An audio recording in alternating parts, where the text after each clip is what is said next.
everyone, it's Barbara C. Phillips, founder of Nurse Practitioner Business Owner, and I'm back with another video question of the week.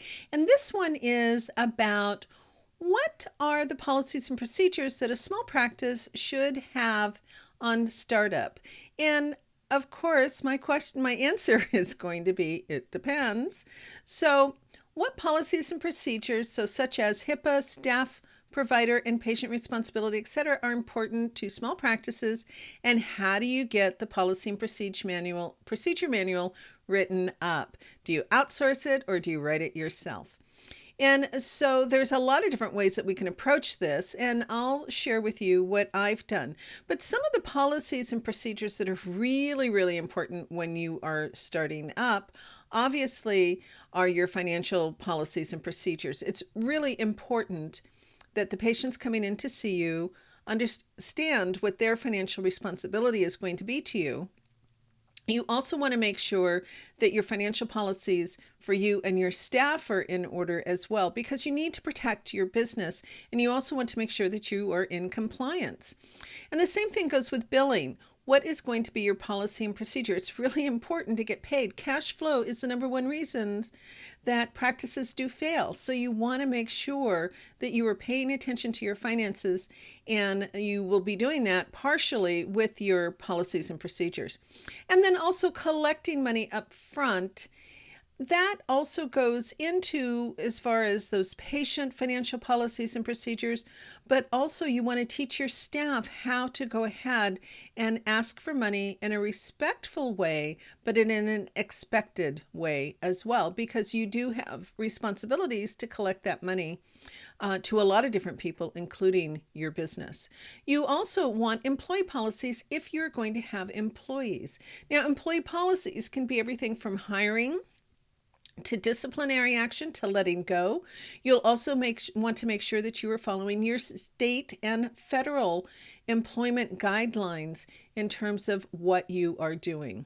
There's a lot of compliance policies and procedures that are important to have in your practice. And obviously, if you have employees, you must put into place OSHA procedures, but you also need to have, and this is for everybody, regardless of what kind of a practice that you have, if you're an eligible provider, you've got to have the HIPAA policies and procedures in place, the data safety that goes along with that.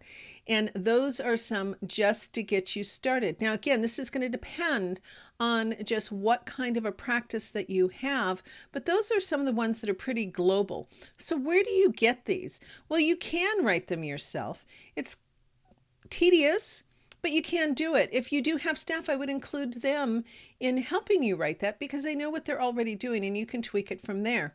You certainly can outsource it. I actually looked into that one time, and I felt it was a little cost prohibitive to have my policies and procedures written for me.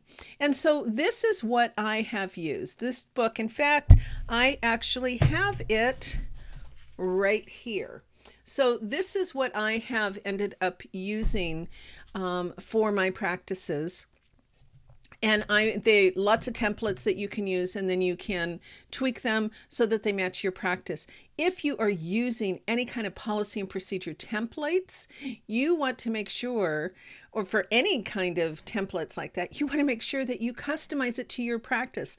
The last thing you want is a policy or procedure in place, then something happens, you get audited, somebody asks to see your policies and procedures, and it turns out you're not even following that because you just copied something else. So getting a book like this, there's a couple of them out there that you can get. Now, I gave you the link to Amazon on this one because actually it is misspelled in the Amazon ad. This is, it does have all the templates that you need, and it goes through all the different areas. So that's where I would recommend that you get started with policies and procedures for your practice. So once again, I want to thank you so much for taking time to watch our videos, to like them, and to subscribe for our videos, and to share them, because it really helps reach other people who are asking some of these questions over and over again. If you have a question you'd like us to answer, go ahead and send it to our bit.ly /NPQuest. That is a Google form. You can just fill it out. It comes right to me, and I will add it into the queue for another video question of the week. Or you can send me an email at npbohelp @gmail.com. Once again, thank you so much for taking the time to watch our videos, and I'll see you in the next one. Bye-bye now.